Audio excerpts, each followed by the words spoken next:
Lewis Hamilton betrays Ferrari to join Mercedes ahead of the Singapore Grand Prix. Stay tuned until the end to see when Ferrari will leak the news and find out before anyone else. Subscribe to stay informed about the latest Formula One news. From the earliest murmurs that drifted through the tightly connected yet secretive community of the Formula One paddock, there was first disbelief, then outright denial, and finally an almost stunned paralysis as the truth started to emerge piece by piece. What began as speculation dismissed by many as idle gossip gradually transformed into a narrative that could not be ignored. Lewis Hamilton, the sport's most decorated and influential figure of the modern era, was working relentlessly behind curtains to dismantle his glittering but increasingly fragile agreement with Ferrari. The contract had been unveiled to the world with tremendous fanfare, presented as a historic moment where the most legendary driver of his generation would join forces with the most iconic team in Formula One history. It was framed as the ultimate union, the poetic last chapter that would supposedly crown Hamilton's career with eternal glory in Ferrari red. But the reality beneath the surface was strikingly different. In the shadows, Hamilton was laying the foundations of an audacious plan, aligning himself once again with his longtime ally, strategist, and former team principal Toto Wolff, orchestrating nothing less than a breathtaking and almost unimaginable return to Mercedes, the team with which he had built an empire of dominance. Insiders have revealed that these moves were not impulsive, nor were they driven solely by frustration or fleeting emotion. They were, instead, the product of extraordinary calculation, months of deliberation, and a series of razor-sharp decisions designed to secure one final shot at supremacy before time forced Hamilton to close the book on his unparalleled career. The discussions, described by those who caught glimpses of them as intense, multi-layered, and at times brutally direct, touched on subjects that went far beyond base salary. These secretive talks explored every angle: the technical direction of Mercedes in the new era of regulations, the fragile balance of the team's current driver lineup, questions of engineering leadership, the alignment of ambitions, and even Hamilton's potential role in shaping the future trajectory of the Silver Arrows project. For Hamilton, the disillusionment with Ferrari had reached a breaking point. After repeated clashes over strategy, repeated miscalculations during pivotal races, and the painful sense that his trust in the Maranello hierarchy had been fractured beyond repair, he began sending unmistakable signals that his loyalty to Ferrari had expired. By the closing months of the year, he had made up his mind that his contract, no matter how ironclad it appeared on paper, was nothing more than a technicality that could not bind him emotionally or professionally. What followed between Hamilton and Wolff was almost cinematic in scope. The two men, who once together carved out one of the most dominant eras in the history of Formula One, reignited their bond through meetings that were arranged with military precision. Some encounters took place in remote, discreet venues deliberately chosen to avoid unwanted attention, while others occurred via encrypted channels in the dead of night, with both men speaking in code to avoid leaks. The secrecy was so airtight that even some of Mercedes' closest confidants were kept in the dark until the talks were too advanced to reverse. Hamilton made his case not as a man begging for redemption, but as a competitor who still had unfinished business. He told Wolff that Ferrari, despite its mythology and heritage, lacked the efficiency, adaptability, and internal unity required to build a championship-winning machine under the pressure of today's hyper-competitive Formula One. Wolff, who had never truly hidden his belief that Hamilton remains the most complete and devastatingly effective driver ever to sit inside a Mercedes car, was immediately receptive. To him, Hamilton's return was not just possible, it was necessary, inevitable, almost destiny. From that moment, the process of bringing him back did not just move, it exploded into motion. The financial elements of the deal were complex but deeply symbolic. Hamilton was determined to prove that his return to Mercedes was not motivated by greed or ego, but by legacy and ambition. Yet recognition mattered. He wanted a contract that validated his worth, while showing the world that his priority was competition and triumph, not personal fortune. For weeks, Hamilton and Wolff engaged in discussions that stretched late into the night, conversations that veered between technical details, performance clauses, and personal reflections on their shared history. Eventually, the two arrived at a figure: $20 million per season.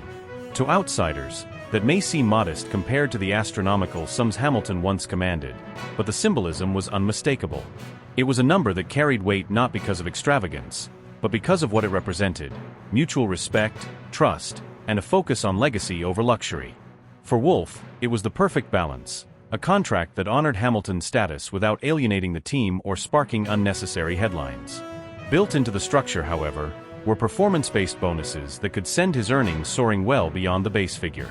Should Hamilton succeed in propelling Mercedes back to the pinnacle of Formula One, the financial rewards would rise dramatically, aligning his personal triumphs with the team's resurgence in a way that made every podium finish and every potential championship a shared victory both symbolically and financially. The revelation of these clandestine dealings has sent shockwaves across the entire motorsport community. Fans are electrified by the idea of seeing Hamilton once again in Mercedes silver, imagining the possibility of witnessing him recapture the dominance of old. Journalists are feverishly dissecting every detail, piecing together how this betrayal of Ferrari unfolded so quietly yet so powerfully. Rival team bosses are reportedly both nervous and fascinated, knowing that Hamilton's return to Mercedes could tilt the balance of power across the grid in ways few anticipated. Within Ferrari itself, the mood is said to be one of anger, disbelief, and deep embarrassment, as the very driver they marketed as their savior is preparing to walk away before delivering the titles he was hired to win. Among the current Mercedes drivers, tension simmers, with questions swirling about who might be displaced to make room for Hamilton's homecoming. And among Hamilton's peers on the grid, the reactions are mixed. Some view it as a betrayal of Ferrari's trust, while others see it as a masterstroke, the final defiant act of a champion determined to write his own ending. What makes this saga so compelling is not just the politics, the negotiations, or the money, it is the human drama at its core. Hamilton is not a driver content to fade quietly into retirement. He is not willing to let his legacy be defined by frustration and mediocrity. He is determined to take control of his destiny, to realign himself with the man and the team who once helped him rule the sport, and to chase one more chapter of greatness before the curtain falls. For Wolff, it is the chance to rebuild a dynasty, to recapture the magic of an era when Mercedes were untouchable, and to cement his reputation as the master architect of modern Formula One dominance. For the sport itself, this development is pure theater, a narrative twist that will be remembered and analyzed for decades, a saga of loyalty, betrayal, ambition, and redemption that perfectly encapsulates the drama of Formula One at its most raw and compelling. The most delicate and explosive aspect of the entire operation was not the paperwork, the lawyers, or even the endless rounds of backroom negotiations, but the human element inside Mercedes itself, where the lineup became the central battlefield. At the core of the controversy was Andrea Kimi Antonelli, the prodigious Italian youngster who had been treated almost like royalty within the Mercedes Academy. He was not simply another junior climbing the ladder, he was the golden project, the long-term bet, the carefully cultivated heir to the throne. For years, Toto Wolff and his team had invested resources, patience, and unwavering belief in Antonelli, grooming him as the natural successor who would carry the weight of the Silver Star into the next decade. Every detail of his path had been orchestrated with precision, from karting dominance to Formula 2 stardom, laying the foundation for what was meant to be a smooth ascension into Formula One. In Brackley, many viewed him not only as a driver but as the embodiment of a strategic future, the living symbol of Mercedes' ability to adapt beyond the Hamilton era. Yet the moment Hamilton's sudden availability appeared on the horizon, all of those years of careful planning were swept aside in a single decisive stroke. Wolff, known for his cold pragmatism and almost surgical precision when making hard calls, chose not to flinch. He called Antonelli in for a private discussion, a conversation that those close to the situation have described as chilling in its clarity, but also layered with a certain respect. Wolff did not sugarcoat the truth. He told Antonelli point-blank that his seat, which everyone in the paddock had assumed was his by destiny, would not be waiting for him next season. The reason was brutally simple. Mercedes had made the decision to bring Hamilton back immediately, and there was no scenario in which both could coexist without sacrificing the team's competitive edge. The explanation, though delivered firmly, was reportedly not laced with cruelty. Wolff emphasized that Formula One, unlike any other sport, does not forgive hesitation. He made it clear that when a seven-time world champion of Hamilton's caliber becomes available, hesitation is not an option.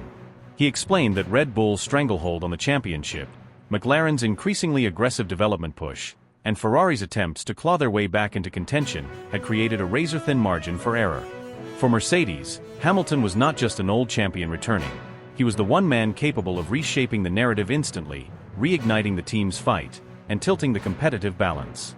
To ignore that chance, Wolff insisted, would have been negligent. Antonelli, by all accounts, listened in silence. Those who know him well say the young Italian's hands trembled slightly, but he never allowed his composure to crack. His response was measured, mature beyond his years, and tinged with a quiet pain. He admitted that the decision shattered his immediate dream, But he also acknowledged something that few his age could articulate. Hamilton's return was not merely another driver change. It was a seismic event that could redefine the trajectory of the sport. The prodigy accepted the reality with a kind of grace that left even hardened insiders impressed, though behind closed doors. Those close to him admitted the blow cut deeper than he would ever reveal publicly.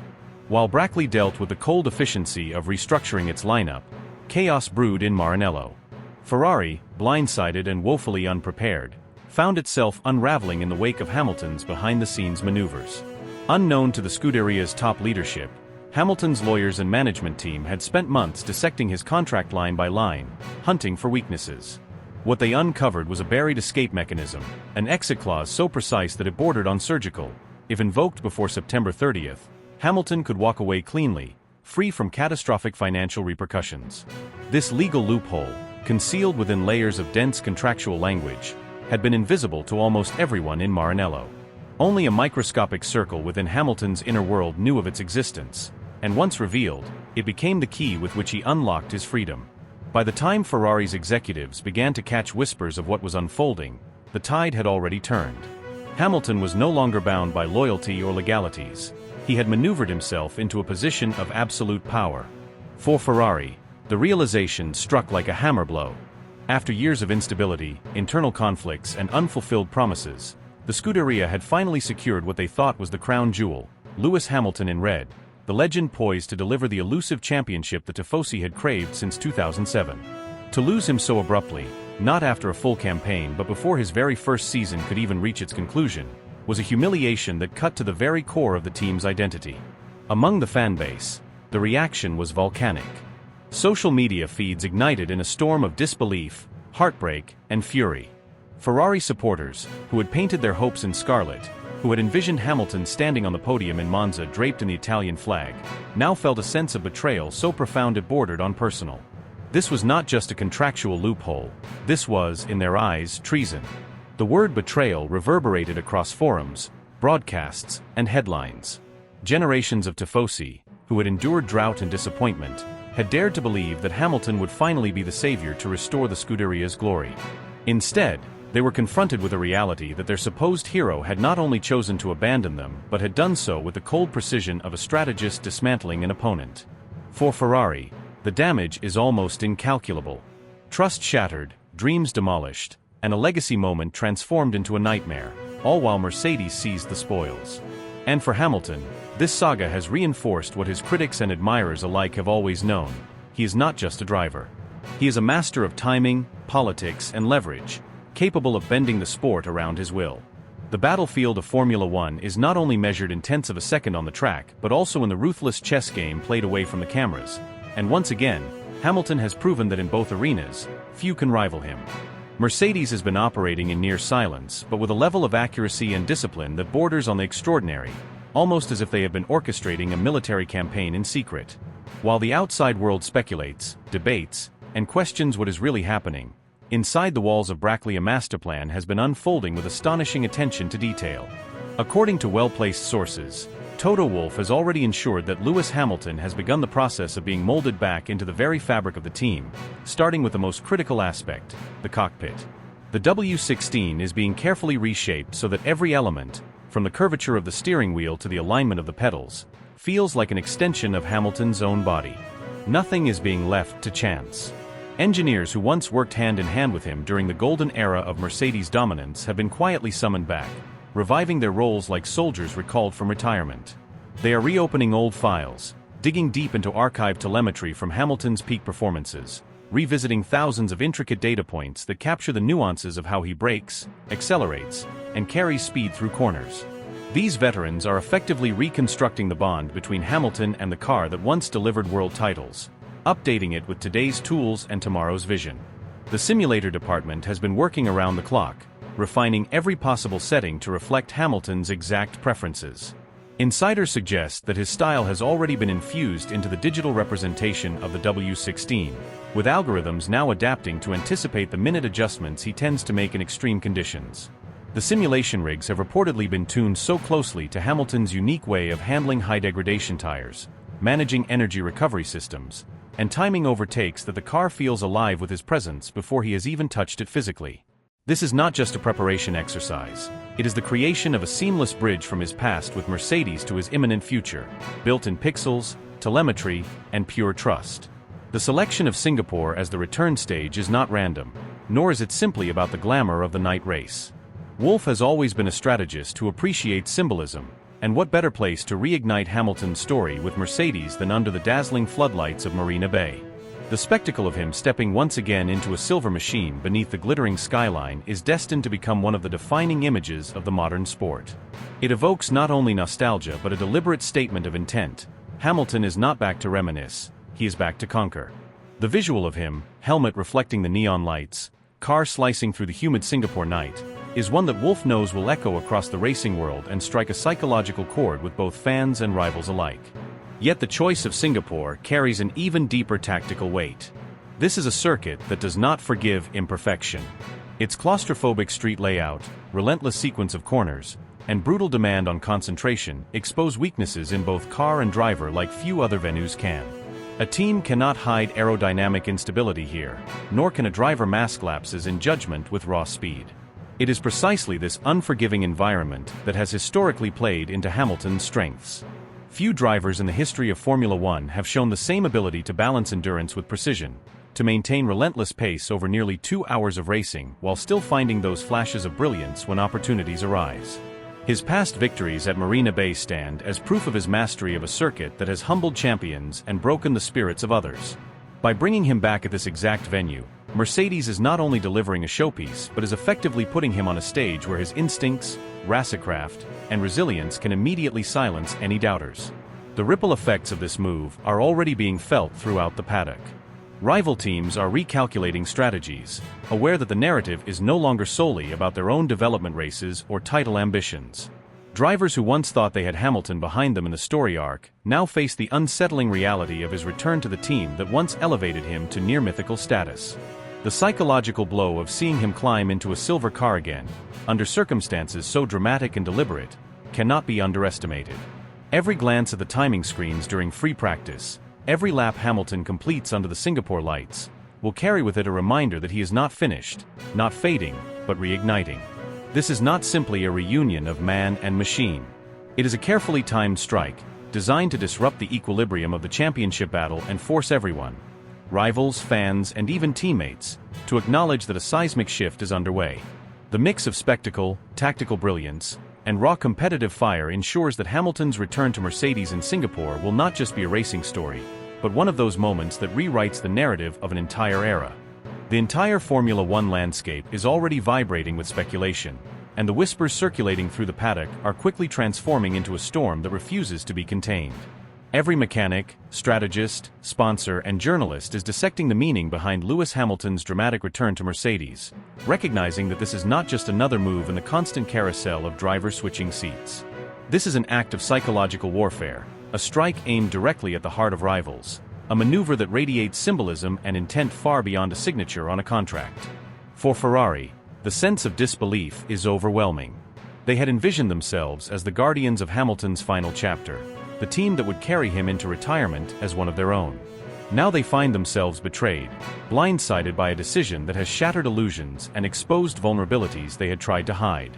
Outwardly, the Scuderia will almost certainly attempt to contain the damage, issuing carefully scripted press releases, insisting the loss was expected, framing the situation as part of the normal evolution of the sport. But insiders know better. In the corridors of Maranello, there is a recognition that the wound is not cosmetic, it is profound, leaving scars that will influence their future for years to come. Mercedes, on the other hand, has no interest in playing down the narrative. This move is about so much more than just reclaiming points or adding podiums. It is about re-establishing themselves as the alpha force of Formula One. Hamilton's return is not only symbolic but strategic, a destabilizing blow designed to unsettle every rival team principle, to force Red Bull, Ferrari, McLaren, and Aston Martin to rethink their plans, and to remind everyone that Mercedes is still capable of shocking the sport with audacious moves that change everything. The effects are already beginning to reverberate far beyond the pit wall. Corporate sponsors that had drifted during the seasons of decline are quietly making their way back, eager to be part of the resurgence of a legend. Broadcasters and streaming giants are preparing for levels of coverage that dwarf anything in recent memory, aware that Hamilton's name generates an audience that extends far beyond the traditional Formula One fanbase. Even casual viewers, who may have stopped following the sport closely, are being pulled back in by the magnetism of this storyline. Rival executives and technical directors, often stoic in the face of pressure, are reportedly uneasy, fully aware that Hamilton's presence injects an element of psychological intimidation that can alter the dynamics of championship battles. Hamilton himself has played his part masterfully in cultivating the suspense. To the cameras, he has offered only fragments, elusive phrases like unfinished business and the right timing, words that spark speculation but reveal nothing concrete. He is measured, deliberate, controlling the narrative by giving away just enough to fuel the fire without showing his full hand. Yet beyond the public facade, whispers from those closest to the Mercedes camp paint an entirely different picture. In private, Hamilton is said to be transformed, revitalized, and burning with determination. His preparation has reached new levels of intensity, his conversations with engineers are described as razor-sharp, and his training regime is stricter than it has been in years. Those around him insist he is not returning for nostalgia, nor for ceremonial lapse of honor, but for a fight, an all-out campaign to reclaim his place at the pinnacle of the sport and to shape the ending of his career on his own terms. He is driven not only by the pursuit of victories but by the hunger to silence those who questioned his desire, those who whispered that his best days were behind him. For Toto Wolff, Hamilton's comeback is nothing less than the restoration of a dynasty. Their bond, forged through nearly a decade of unrivaled dominance, has been tested by controversies, defeats, and seismic shifts in the sport, but it has never broken. This reunion is more than sentimentality. It is a calculated resurrection of a partnership that once terrified rivals and redefined what sustained excellence looks like in Formula One.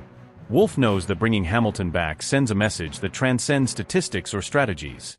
It tells the entire paddock that Mercedes still has the ability to orchestrate moves that make history. Together, they believe they can dismantle Red Bull's empire, derail Ferrari's fragile hopes, and outwit every team that dares to challenge them. Their goal is not simply to compete but to dominate, to force the sport to once again revolve around their axis, and to remind every observer that when Hamilton and Wolff are aligned, no obstacle is insurmountable. The anticipation is electric. Every passing day intensifies the sense that something extraordinary is brewing, something that could reshape not only the current season but the sport's narrative for years. Fans around the globe are counting down, media outlets are preparing special segments, and rivals are sharpening strategies in a desperate attempt to contain the storm. Yet deep down, everyone knows that Hamilton's return is not just about racing. It is about legacy, power, pride, and the unrelenting pursuit of greatness. This comeback has already set the stage for one of the most gripping battles the sport has ever witnessed, and the echoes of this decision will be felt long after the checkered flag falls. When the grid finally takes its shape under the shimmering floodlights of Marina Bay, the atmosphere will carry a weight unlike any other sporting moment in recent memory. The humidity clings to the night, the grandstands tremble with restless anticipation, and the entire Formula One world finds itself on the edge of disbelief as one of the most unpredictable twists in modern racing history unfolds before their very eyes. Lewis Hamilton, the driver once hailed as Ferrari's great hope, the man presented as the foundation of Maranello's long-term renaissance, has shattered every expectation and every promise by stepping away from the scarlet colors months before the season's close. In a move that seemed unthinkable even weeks ago, he reappears clad once again in the silver and black armor of Mercedes, strapped into the machine that defined an era, armed with a $20 million agreement, and guided once more by Toto Wolff, the strategist and commander who knows him better than anyone else in the paddock. It is a shock that reverberates far beyond the confines of the track. Ferrari supporters feel betrayed, their faith torn apart in the most brutal fashion. They had envisioned a golden alliance between Hamilton and Leclerc, a duo capable of resurrecting Ferrari's lost dominance. But instead they are left with anger, confusion, and the sting of abandonment. In Maranello, corridors that only weeks ago echoed with optimism now ring with disbelief and frustration, while Tifosi worldwide struggle to comprehend how their supposed savior could walk away so suddenly. On the other side of the equation, the Mercedes faithful see this night as a rebirth, a reunion of man and machine, a rekindling of a dynasty that had once seemed buried under the weight of changing times. For them, Hamilton's return is not a betrayal, it is redemption, a reminder that loyalty in Formula One is not written in stone but in speed, victories, and the pursuit of greatness. The paddock itself is alive with speculation and murmurs. Rival teams glance toward the Mercedes garage with unease, wondering what this seismic shift will mean for the balance of power. Max Verstappen, once seemingly unchallenged in his supremacy, must now prepare to face the resurgence of the one driver who has consistently haunted his victories. George Russell, already under immense pressure to step into the role of team leader, suddenly finds himself once again in the shadow of the man who built the Mercedes empire on the track. For Leclerc, the betrayal cuts deeper than anyone can measure. He stands alone, forced to shoulder Ferrari's future with the bitter knowledge that the teammate he once admired has chosen ambition over allegiance. Every lens, every commentator, every heartbeat in the grandstands is focused on Hamilton as he lowers himself into the cockpit, his posture exuding both defiance and inevitability. This is not a farewell tour, not a sentimental reunion.